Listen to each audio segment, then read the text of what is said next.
Hey guys, मेरा नाम है विश्वेक एंड आज मैं लेके आया हूँ एक और नया ट्यूटोरियल। तो ये वीडियो जो है वो बिगनर्स के लिए होने वाला है, जो बेसिकली जिन्हें सॉलिडिटी के बारे में बहुत ही कम पता है।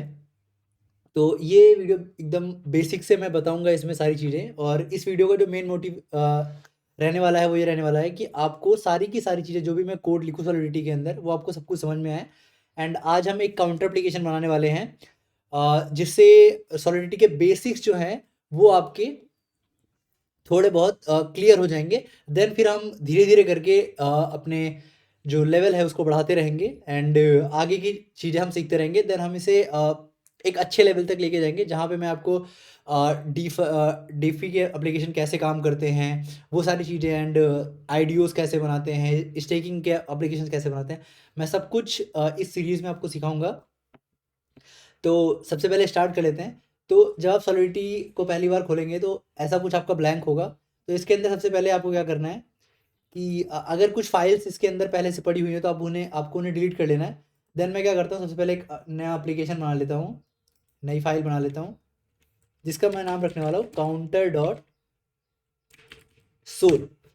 तो सबसे पहले हमें ये एक नया फाइल इसके अंदर एक नई फाइल मैंने बना ली है। तो इसके अंदर हम क्या करने वाले हैं, सबसे पहले इसका सॉलिडिटी का वर्जन डिफाइन किया जाता है। किसी भी सॉलिडिटी फाइल में सबसे पहले क्या डिफाइन होता है, सॉलिडिटी का वर्जन, हम कौन सा वर्जन उसका यूज़ करने वाले हैं। इससे पहले अगर आप लोगों के पास मेटामास्क वॉलेट अगर कनेक्टेड नहीं हो तो आप लोग मेटामास्क को इंस्टॉल कर लीजिए अपने वॉलेट के अंदर, एंड ताकि कॉन्ट्रैक्ट को डिप्लॉय वगैरह करने के लिए आपको कोई प्रॉब्लम ना हो। एंड आप बीएनबी के फॉसेट्स पे जाके वहाँ से फॉसेट को भी गेट कर सकते हैं। ये सारी चीज़ें क्या हैं, अगर आप थोड़ा सा भी यूट्यूब पे रिसर्च करेंगे या फिर अगर आप थोड़ा सा भी अपने आप से भी गूगल रिसर्च करेंगे तो आपको तो चल जाएगा कि ये चीज़ें कैसे होती हैं, कैसे आप फॉसेट लेते हैं, ये टेस्ट बीएनबी आपको कैसे मिलता है। तो ये एब्सोल्युटली फ्री होता है, तो इसके लिए आपको कोई भी चार्ज नहीं करना देना पड़ता है। तो ये बहुत ही बेसिक चीज़ है, थोड़ा-सा भी आप रिसर्च करेंगे यूट्यूब पर आपको मिल जाएगा। तो आपको इतना सेटअप पहले से करके रखना है। देन हम अपने कोड में आते हैं और यहाँ पे स्टार्ट करते हैं। तो सबसे पहले जो चीज़ हमें डिफाइन करनी होती है सॉलिडिटी के अंदर, वो होती है कि सॉलिडिटी का वर्ज़न क्या है। तो वो हम कैसे डिफाइन करते हैं, वो हम देखते हैं।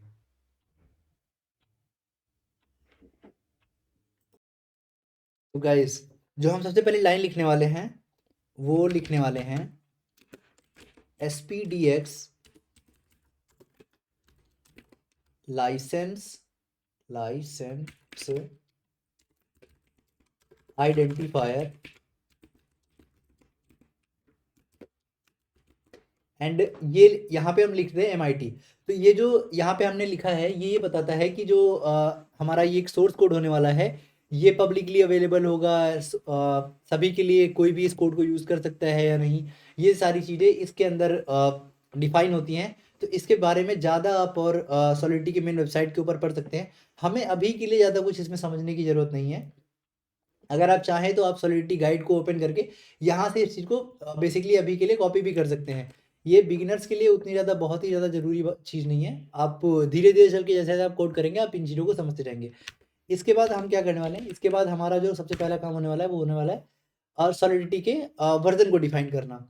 तो ये इसके साथ आ गया है, तो मैं इस चीज़ को यहाँ से हटा देता हूँ, इसकी कोई नीड हमें नहीं है।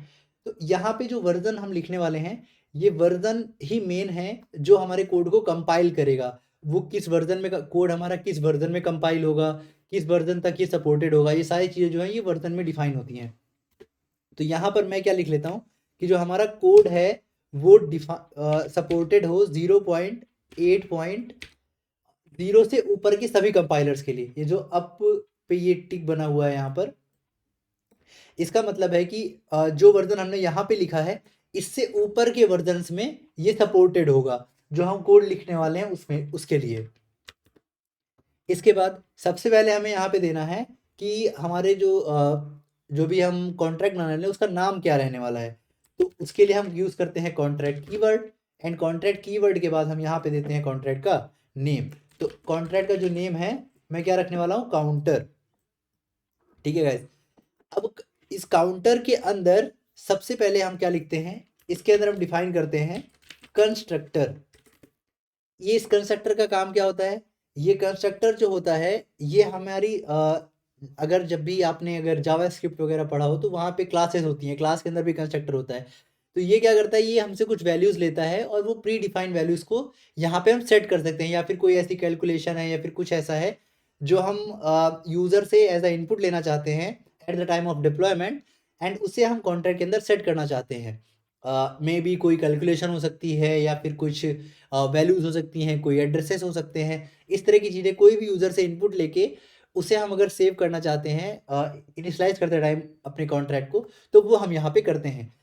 हमारे केस के अंदर इसका यूज़ हमें नहीं रहने वाला है, तो इससे अभी के लिए हम इसे स्किप कर सकते हैं।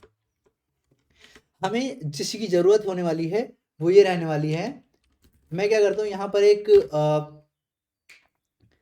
वेरिएबल को इनिशियलाइज़ करने वाले हैं uint के साथ।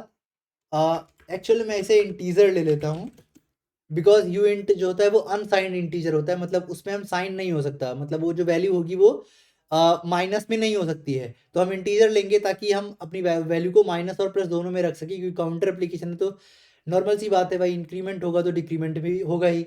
देन हम क्या करेंगे इंट, तो इसमें कई सारी वैल्यूज़ होती हैं, तो 256 8 जितना भी आपको कितने तक आपकी मैक्स वैल्यू जा सकती है वो आपको यहाँ पे डिफाइन करना है। तो अगर हमने सिर्फ इंट लिखा तो इसका ये मतलब है कि हमने इसकी वैल्यू का जो टाइप है वो इंट 256 दे रखा है। मैं यहाँ पे एक वेरिएबल ले लेता हूँ काउंट नाम का, और अगर मैं इसे इतने से ही छोड़ देता हूँ तो ये जो काउंट की वैल्यू होगी वो क्या होगी, 0 होगी, 0 से इनिशियलाइज हो जाएगी, क्योंकि यहाँ पर अनडिफाइंड और नल का कोई भी केस नहीं होता है सॉलिडिटी के अंदर। जो ये वैल्यू है इसे मैं क्या करने वाला हूँ, इसे पब्लिकली अवेलेबल करा दूंगा। तो इससे क्या होगा कि जब भी मैं इस कॉन्ट्रैक्ट को डिप्लॉय करूंगा तो ये जो काउंट होगा इसे हम नॉर्मली गेट कर पाएंगे बाय द गेटर फंक्शन। मतलब अगर हमने यहाँ पे पब्लिक लिख दिया तो जब भी हम इसे डिप्लॉय करेंगे तो ये क्या होगा, ये काउंट जो है वो एज अ फंक्शन हमें शो होगा, उस फंक्शन को कॉल करके हम काउंट की वैल्यू को गेट कर पाएंगे। तो जो नेक्स्ट फंक्शन होने वाला है वो हम क्या करते हैं, हम एक फंक्शन बनाते हैं सॉलिडिटी के अंदर, फंक्शन, एंड मैं नॉर्मली लिखता हूँ फंक्शन, एंड फंक्शन का जो नेम है वो मैं लिख देता हूँ इंक्रीमेंट, एंड ये इंक्रीमेंट जो होगा ये एक पब्लिक फंक्शन होगा। जो पब्लिक कीवर्ड है वो ये डिफाइन करता है कि जो फंक्शन है हमारा वो पब्लिकली अवेलेबल होगा, और ये जब कॉन्ट्रैक्ट डिप्लॉय हो जाएगा तब यूज़र्स को, या फिर जब हम कॉन्ट्रैक्ट वेरीफाई कर देंगे तब यूज़र्स इसे देख सकते हैं। अगर आपको ये सारी चीज़ें अभी के लिए समझ में नहीं आ रही हैं तो हम जैसे जैसे आगे के स्टेप्स में बढ़ेंगे आपको सारी चीज़ें क्लियर होती जाएंगी, या फिर आप थोड़ी बहुत रिसर्च अपनी तरफ से भी कर सकते हैं, आपको ज़्यादा अच्छे से अंडरस्टैंडिंग मिल जाएगी। यहाँ पर मैं क्या करता हूँ कि जो हमारा काउंट है उसे हमें क्या करना है, इनिशियलाइज करना है। तो यहाँ पर हम इसे काउंट प्लस प्लस भी कर सकते हैं, या फिर हम यहाँ पे कर सकते हैं काउंट प्लस इक्वल टू 1। दोनों ही तरीके यहाँ पे काम करते हैं, तो आप दोनों ही तरीकों से आप कोई भी तरीका यहाँ पे अपना सकते हैं। तो ये हमने काउंट इंक्रीमेंट कर दिया बाई 1। देन एक और फंक्शन हम बना लेते हैं डिक्रीमेंट का, डिक्रीमेंट। ये फंक्शन भी हमारा क्या होगा, पब्लिकली अवेलेबल होगा, एंड डिक्रीमेंट में हम क्या करने वाले हैं, हम करेंगे count minus equal to 1। Then अब मैं क्या करता हूँ, सबसे पहले इस कॉन्ट्रैक्ट को आपको डिप्लॉय करके दिखाता हूँ। सबसे पहले हम इस कॉन्ट्रैक्ट को कंपाइल कर लेते हैं। कंपाइल करने के लिए क्या करना होगा, हमें दबाना होगा कंट्रोल एस। तो ये जो कॉन्ट्रैक्ट है हमारा ये क्या होगा, कंपाइल हो जाएगा। अगर आप कंट्रोल एस से कंपाइल नहीं करना चाहते हैं तो अभी जैसे कि यहाँ पर हमने जो अपना सॉलिडिटी का वर्जन है वो 0.8.0 से रखा है, तो यहाँ पर जो कंपाइलर का वर्जन है वो 8.24 सिलेक्टेड है, फिर भी ये कंपाइल हो रहा है। अगर हम उससे अपने 8.0 से कम का वर्जन सेलेक्ट करते हैं तो जो सॉलिडिटी है वो हमें एरर देने लगेगा कि जो सॉलिडिटी का वर्जन है वो गलत है। तो ये अभी कंपाइल हो रहा है, मैं एक बार और कंपाइल करके आपको दिखा देता हूँ कि जो हमारा सॉलिडिटी का कंपाइलर है वो क्या देगा, हमें एरर देगा कि parse error, source file require different compiler version, current is this, and जो हमें वर्जन हमें चाहिए था वो इससे ऊपर होना चाहिए था। तो मैं क्या करता हूँ कि इससे ऊपर का हम लेटेस्ट भी सिलेक्ट कर सकते हैं, बट लेटेस्ट से हमें 2-3 वर्जन कम का सिलेक्ट करना होता है, तो मैं 0.8.20 सिलेक्ट कर लेता हूँ। देन इसे हम कंपाइल कर लेते हैं। अभी के लिए हमारे पास एक ही कॉन्ट्रैक्ट है, मे बी जब आप इन फ्यूचर हम जाएंगे तो वहाँ पे मल्टीपल कॉन्ट्रैक्ट्स होंगे, तो यहाँ पे आपको वो कॉन्ट्रैक्ट सिलेक्ट भी करना हो सकता है। एंड यहाँ से आपको अभी कॉन्ट्रैक्ट की एबीआई मिल जाएगी, जो कि हम फ्यूचर में भी देखेंगे जब हम इसे फ्रंट एंड में इंटीग्रेट कर रहे होंगे। फिर हमें यहाँ पर आना है डिप्लॉय करने के लिए। तो जिन लोगों के पास अभी मेटामास्क नहीं है, वो लोग नॉर्मली रिमिक्स के साथ भी, ये जो इसमें वर्जन सेलेक्टेड है इस पे भी आप रहने दें, आपके पास यहाँ पे फ्री में 100 ईथर्स मिलते हैं। बट ध्यान रखिएगा कि ये जो कॉन्ट्रैक्ट डिप्लॉय होगा इसे आप फ्रंट एंड में यूज़ नहीं कर सकते हैं। अगर आपको कॉन्ट्रैक्ट डिप्लॉय करने के बाद फ्रंट एंड में यूज़ करना है तो उसके लिए आपको मेटामास्क की ज़रूरत पड़ेगी ही पड़ेगी। तो यहाँ पर अभी जो हमने कॉन्ट्रैक्ट को, हमारे पास एक ही कॉन्ट्रैक्ट है तो वो ऑटोमेटिक सिलेक्टेड है, और हमें सिर्फ और सिर्फ डिप्लॉय करने के लिए क्या करना होगा, यहाँ पर डिप्लॉय पर क्लिक करना होगा, और ये डिप्लॉय हमारा कॉन्ट्रैक्ट हो गया। तो गाइस जिन लोगों ने मेटामास्क से कनेक्ट किया होगा, वो जब उन्हें इंजेक्टेड मेटा प्रोवाइडर पे क्लिक करना है, एंड जब वो डिप्लॉय पे क्लिक करेंगे तो उन्हें एक पॉपअप आएगा जो कि उन्हें डिप्लॉय करने के लिए बोलेगा। तो अभी मैं ऐसा समझ रहा हूँ कि आप एकदम बिगिनर हैं और आपके पास मेटामास्क भी नहीं है, उस केस में आप इस तरीके से टेस्टिंग कर सकते हैं। देन आप लेटर ऑन जब हम नेक्स्ट वीडियो में बढ़ेंगे तब वहाँ पे आपको मेटामास्क की ज़रूरत पड़ेगी, तो आप मेटामास्क उससे पहले इंस्टॉल कर लीजिएगा। देन यहाँ पर हमने काउंट को किया चेक, तो ये काउंट हमारा फंक्शन आ रहा है क्योंकि हमने यहाँ पे इसे पब्लिक बना रखा है। अगर मैं इसे पब्लिक ना बनाऊँ एंड इसे मैं कंपाइल कर दूँ, ध्यान रखिएगा जब भी आप सॉलिडिटी को सेव करते हैं तब उसे आपको कंपाइल करना होता है। तो मैंने अभी आपको यहाँ पे कंट्रोल एस दबाया तो ये यहाँ पे टिक हो गया, मतलब जो हमारा वर्जन अभी जो चेंजेस है वो कंपाइल हो चुके हैं। तो मैं कोड को अपने फॉर्मेट कर लेता हूँ। ओके, तो कोड हमारा फॉर्मेटेड है आई गेस, या अभी ये कोड हमारा फॉर्मेटेड है।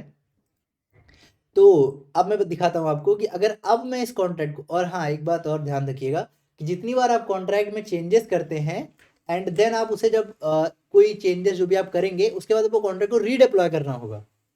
ठीक है गाइस, यानी कि अगर आप कोड में कोई चेंज करते हैं और आप चाहते हैं कि वो आपके कॉन्ट्रैक्ट पर रिफ्लेक्ट हो तो आपको कॉन्ट्रैक्ट को रीडिप्लॉय करना पड़ेगा, और कोई भी यहाँ पे आपके पास ऑप्शन नहीं है। कुछ ऑप्शंस होते हैं बट अभी हम उनके बारे में बात नहीं कर रहे, आप नॉर्मली इस चीज़ को नहीं कर सकते हैं। तो अगर मैं फिर से कॉन्ट्रैक्ट को रीडिप्लॉय करूँ तो अब आप देखिए कि पहले हमारा कॉन्ट्रैक्ट का जो एड्रेस था वो दूसरा था, एंड यहाँ से आप कॉपी करके कॉन्ट्रैक्ट के एड्रेस को भी चेक कर सकते हैं।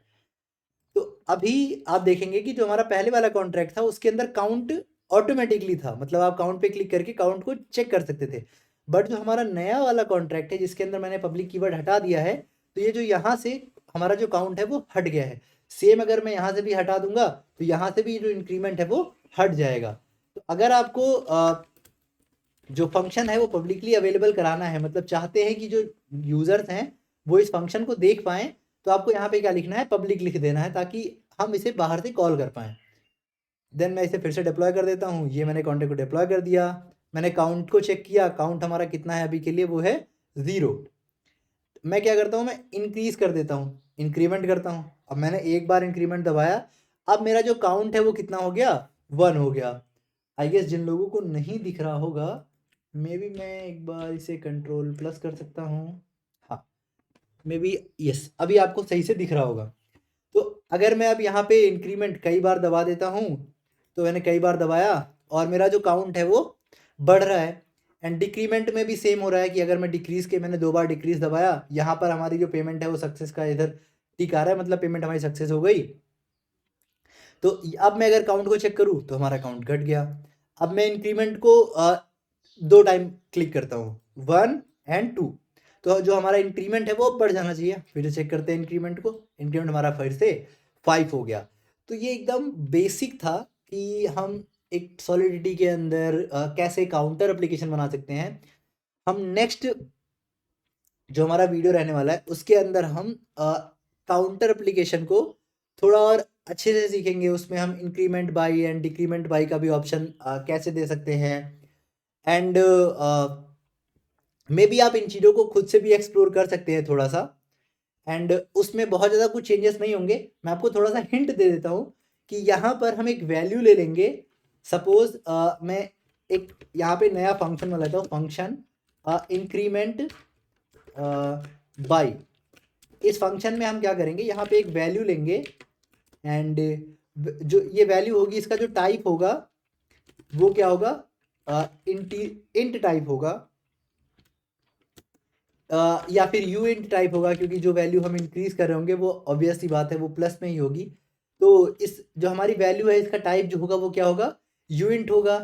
एंड रिटर्न हम यहाँ से कुछ करेंगे नहीं, ये फंक्शन भी हमारा पब्लिक होगा। एंड अब यहाँ पे हमें क्या करना होगा, सिर्फ और सिर्फ count plus is equal to यही जो वैल्यू हमने यहाँ पे हमें इनपुट में मिल रही है वही वैल्यू हम इसे यहाँ पे दे देंगे, और लास्ट में हमें क्या लगाना होगा, सेमी कॉलन। तो गाइस एक बात का और ध्यान रखिएगा, जो सेमी कॉलन होता है इसकी बहुत ज़्यादा इंपॉर्टेंस होती है सॉलिडिटी के अंदर। अगर आप ये सेमी कॉलन नहीं लगाते हैं तो हमारा जो कंपाइलर है वो आपको एरर देगा। ये क्या बोले, operator not compatible with types of you int. Okay, तो यू इंट के साथ कंपैटिबल इसलिए नहीं है क्योंकि जो काउंट का टाइप है वो क्या है, इंटीजर है। एंड जो यू वैल्यू का टाइप है वो क्या है, यू इंट है। तो हम इसे भी क्या कर देते हैं, इंट रख देते हैं। तो अभी जो एरर है वो हमारी जा चुकी है। तो सॉलिडिटी हमें जो भी एरर देती है वो उसमें डिफाइंस होते हैं, हम उन्हें पढ़ के भी समझ सकते हैं कि एक्चुअल प्रॉब्लम क्या है। तो अगर मैं अपने कॉन्ट्रैक्ट को रीडिप्लॉय कर लूँ क्योंकि हमने चेंजेस किए हैं, तो अब हमारे पास एक नया फंक्शन भी होगा इंक्रीमेंट बाई करके। तो अभी मैं काउंट को चेक कराता हूँ, 0 है। अगर मैं अब यहाँ पे जो इंक्रीमेंट है वो 1 से करता हूँ तो आप देखेंगे कि जो इंक्रीमेंट है वो हमारा 1 से हो रहा है। अगर मैं इसे 10 से कर दूँ तो इंक्रीमेंट जो है हमारा 10 से होगा जब भी मैं काउंट को गेट करूँगा। तो इसी तरीके से जो डिक्रीमेंट है वो आप खुद से ट्राई कर सकते हैं। हम नेक्स्ट वीडियोस में सॉलिडिटी के थोड़े से एडवांस लॉजिक्स को भी समझेंगे और भी चीज़ें समझेंगे। क्रड ऑपरेशन कैसे कर सकते हैं, ये तो बेसिक एक क्रड ऑपरेशन था जिसमें हम सिर्फ एक वेरिएबल को ही इंक्रीज और डिक्रीज कर रहे थे। आगे चल के हम और भी अच्छे अच्छे वीडियोस लेके आएंगे जिसमें आपको सॉलिडिटी के बारे में अच्छे कॉन्सेप्ट्स हम समझा रहे होंगे वहाँ पे आपको। तो गाइज इन वीडियो के लिए इतना ही। अगर आपको ये वीडियो थोड़ा भी हेल्पफुल लगा हो तो वीडियो को लाइक एंड सब्सक्राइब ज़रूर करिएगा। And thank you so much अगर आप यहाँ तक हमारी वीडियो को देख रहे हैं। Thank you so much guys.